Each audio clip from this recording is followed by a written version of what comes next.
My name is Gawain, and today we're going to be having a tutorial on the viola part for the amazing arrangement done by the Ayub sisters of Paganini's 24th Caprice.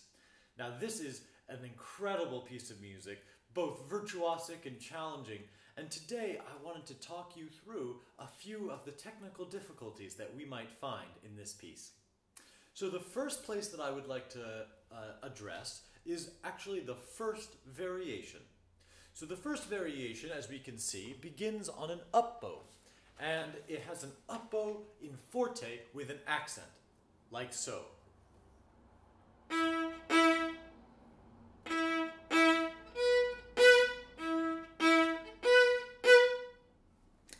So it's challenging to get that accent on the down bow and feel loose and comfortable on the up bow. So if you want to feel nice and floaty underneath the elbow when you're playing the up bow at variation 1, you feel nice and lifted, and then you can shoot the bow with a nice teeth to it on the attack, so a little kirk. And you can do that by, when you have on the down bow, grabbing the string, and actually, if you can wiggle the string ever so slightly without making a sound with the bow, and then wiggle, wiggle, wiggle, wiggle, wiggle, pull.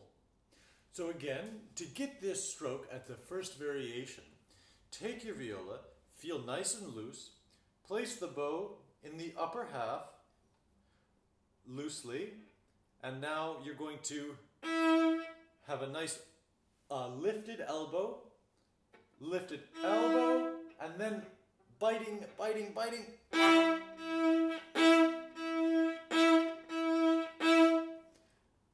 I would take that stroke on any note that you like, your favorite note or your favorite string, and practice it on without worrying about playing the part as a whole. Just practice that stroke individually. It can be tricky to make sure that your up bows sound lighter and different than the aggressive kind of bitten down bows that have the accent on them. Also, take note of the words that are written underneath, con fuoco, which means with fire. So in this section, you can use a lot of bow and really give those down bows, those accents, a nice push. The next part that I would like to look at with you is variation 2. Now this is tricky for two reasons. One of them is the rhythm, and also the other one is actually the notes. They're a bit challenging. We see some of these funny little flats and sharps that appear in this section. So before we do any playing on our instrument, I would just like to go through and clap the rhythm with you. Always important to make sure that we separate all of the difficult elements and we address each one individually. So I'm going to gently put my instrument down. And then at variation 2, I'm going to clap big beats. So 1, 2, 1, pa, pa, pa, pa. So what you'll notice is that it comes after the first downbeat. So let's sing it and clap it together. I'm going to be clapping the beat and saying with my words the rhythm that we will be playing. So this is variation 2. Why don't you join me? Gently put your instruments down and we will go from variation 2. I'm going to clap in one full measure before. 1, 2. Ta, ta. Ta, ta. Ta, ta. Outstanding. Now it gives it a bit of a almost awkward, like jumping sort of feeling, I would say. And so make sure that you're not coming in early or not coming in late, that you're really feeling that pa, pa, and it's feeling solid and strong in those the rhythmic of those two quavers or eighth notes. Also important to note that they have dots and accents on them as well. So they're meant to be short, fast, fiery notes. So again, when you're saying and clapping the rhythm, you can emphasize that with the gesture that you're making with the sound in your words. So instead of bum bum, you might choose ta ta, And that way your body is going to already be thinking of the character of the type of rhythm that you're going to be playing. Now I'm going to pick up my instrument and I'm going to show you how to play that stroke, not just with the words, but also on the string. Because it's very short and quite fast, I would choose to play this a little bit lower in the bow, about the middle lower half, I would say, right around this section here. And the key is that I do not want to make any long or gooey sounds here. I do not want to have it sound, it's not in the character that the notes are written. And rather, what the sound that I'm going to look for is something more like this.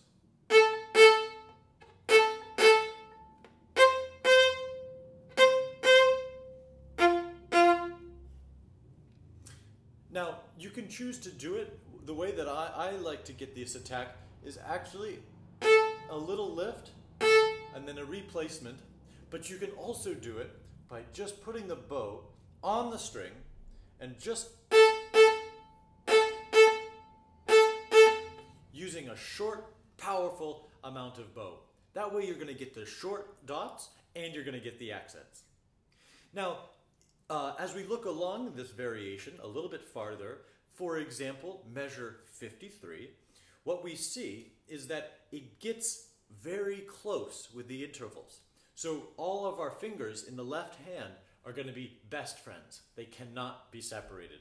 They're going to stick together, really close together.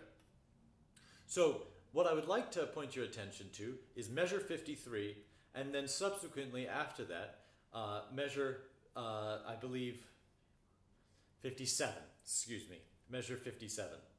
So from 53 to measure 57, what we see is we have a flat, specifically B flat, low first finger to open, and then the next measure. So what you see is that these two fingers really want to be close friends. So at measure 53, you put a low first finger on the A string, and then release it to an open, and again in the next measure, 1, 2, but they're very close. So, and then the next time that we play 57, you put the second finger, as you would always, right on the B, but then you sneak that first finger right up next to it. So these two fingers really are close, close friends. So measure 57 is going to sound like.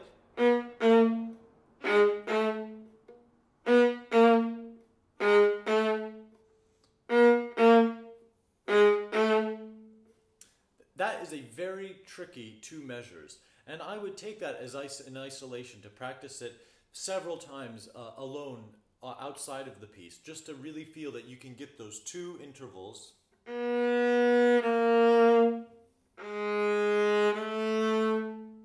really in tune, and that you're feeling that these fingers are staying nice close together while still maintaining a nice, comfortable, and flexible but strong straight line in your wrist. Don't forget that that is very important when we're playing. So now that you know that these notes want to be very close together and very short, it basically goes all the way to the end of this variation.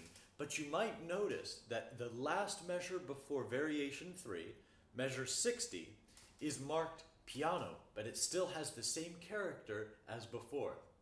When you go into these last 4 measures that are marked softer, instead of having the bow where you would have originally had it here, flip it right upside down and put it up here. So again, the same thing that you were doing here, which is at the beginning. Now, when it's soft, you can take the bow and actually just move it along up here.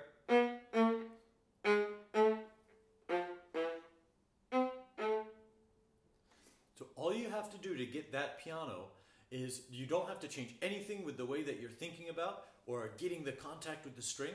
Just get that same contact with the string higher on in the bow. So at the beginning for the loud stuff, at the low part, and for the softer stuff, higher up in the bow. Excuse me. Variation 3 is tricky because we have to do fast pizzicatos. So I'm going to give you just a little bit of advice with this. Instead of feeling like you're picking the notes up like this with just the finger, like with the bow, try and use the whole arm to be able to pluck the string. And I'll show you. So we have it. You can put your thumb right next to this on a very comfortable space while holding the bow nice and comfortably, as you can see here, making a nice little grip between these two. And then you can see that the whole arm is getting a nice little bit of motion. So don't stay stuck like this to just pluck the string. See if you can try and use as much of your arm as you can to send the sound.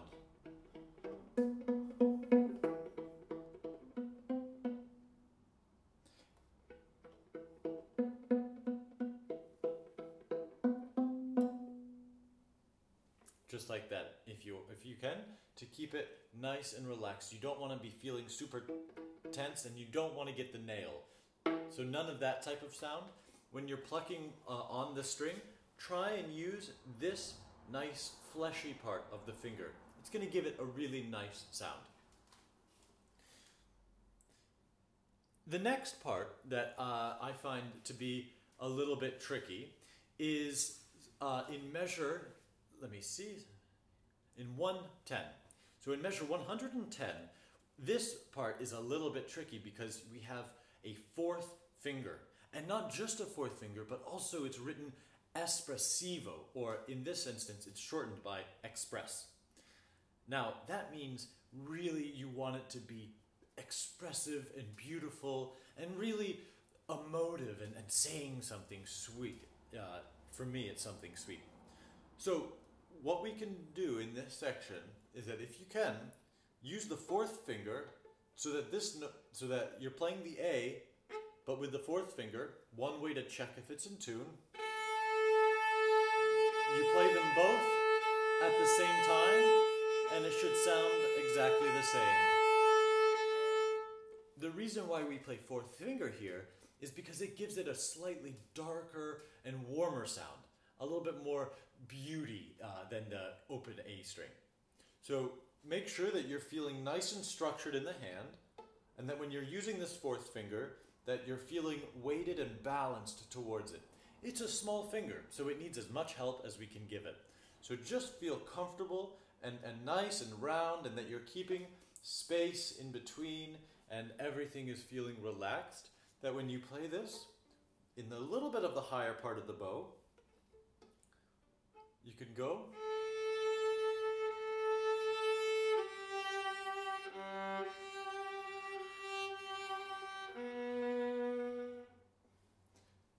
And don't forget, one of my favorite parts of this whole piece is actually in measure 112, which is those two quavers or eighth notes with that slur and the two little lines on them. And that to me means that you can really sing those notes out. Pum pum or pum pum. You can really use those notes to express what you want to say in that movement and in this moment. So again, we can do it together if you have your instrument. Let's play at measure 110, this espressivo section.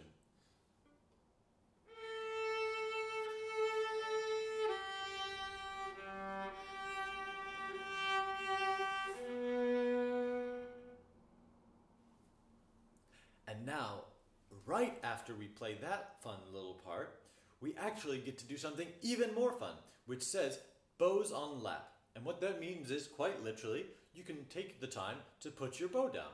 Now make sure you do it quickly, but very carefully, because you do not want to hurt these beautiful bows that we have. So as soon as you see that, you can keep on counting in your head or listening to the metronome, but take the bow and you can put it down onto the ground or onto your lap if you're sitting, and then you leave this hand completely free. And you're going to need it because the next thing that we play is actually finger snaps. So if you're able to snap your fingers, just like this, Or perhaps if you can't snap, you can also do a tapping motion carefully on your body somewhere that's comfortable. Or even if you're very, very, very gentle, you can even experiment with some of the nice sounds that you can make on your instrument by just tapping it. But it has to be done very carefully and very softly. So don't go hitting it very hard. These things are beautiful and expensive instruments that we love very, very, very much. So once you've done all of the finger snaps, you can see just a bit farther along in measure 125, we go back to the pits. So make sure that you're actually keeping at the ready when you're doing your finger snaps or your little taps. So you're doing your snaps, snaps, and then you stop, and then you take the instrument and you start to pits again. Again, just to be clear, you can take the thumb and put that resting right on this little part right here, and then with the other finger, you're free to just absolutely be able to pluck. And in fact, you can do that as an exercise. Just take this and just strum back and forth, using this as the rotation, so you're keeping the contact all the time. And remember, again, you want to be pitching with this part of the finger and not this part right here, because you want that warm sound. I believe that would be just about all of the very difficult things in this piece. But the one thing to say at the very end is I want to point out another spot that we have with pizzicato, which is the last 4 measures. And the last 4 measures are important because this is where we have an accent, fortissimo, pizzicato, and then an arco up bow. So what I would do for these, actually take the bow and keep holding it, and then you can just be holding the bow as much as you can so that you're ready to play. So you can do, you can really be able to play immediately. So you hold the bow and you just use this first finger, and you can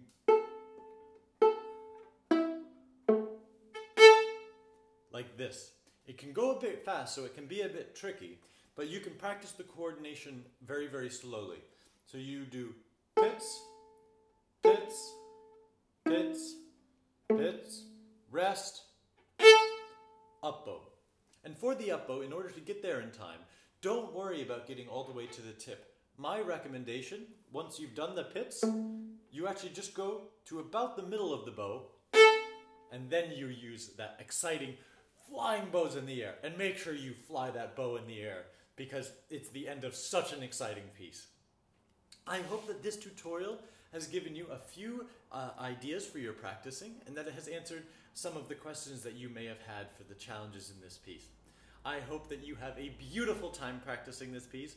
I know I surely will, and I cannot wait to hear all of the beautiful sounds that you're going to be making out of your violas very, very soon. Bye!